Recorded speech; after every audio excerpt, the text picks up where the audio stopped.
Здравейте хора, понеже сега отивам на едно място за сладолед. Мамо, как се казва сладолед?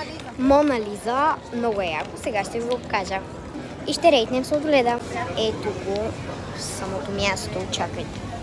Да ви покажа по-близо. Вижте, това е шоколадово такова, много яко. Бисквитки. И там също има сладоледи.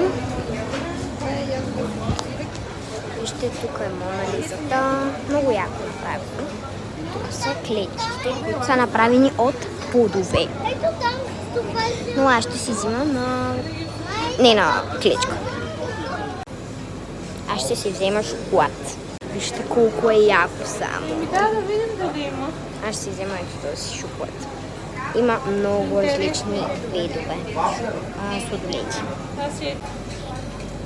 Хора, ето го сладоледа, вижте какво е.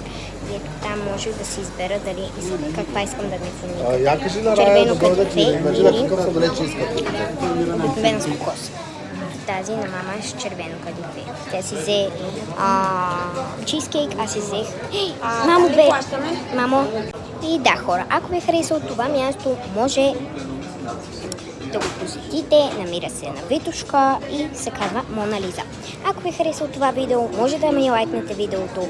Ако пък ви е харесал моя канал, може да се абонирате с камбанката. Обичам ви, чао и до скоро! Пишете в коментарите вие дали сте опитвали този сладолед и дали сте ходили на това място. Чао!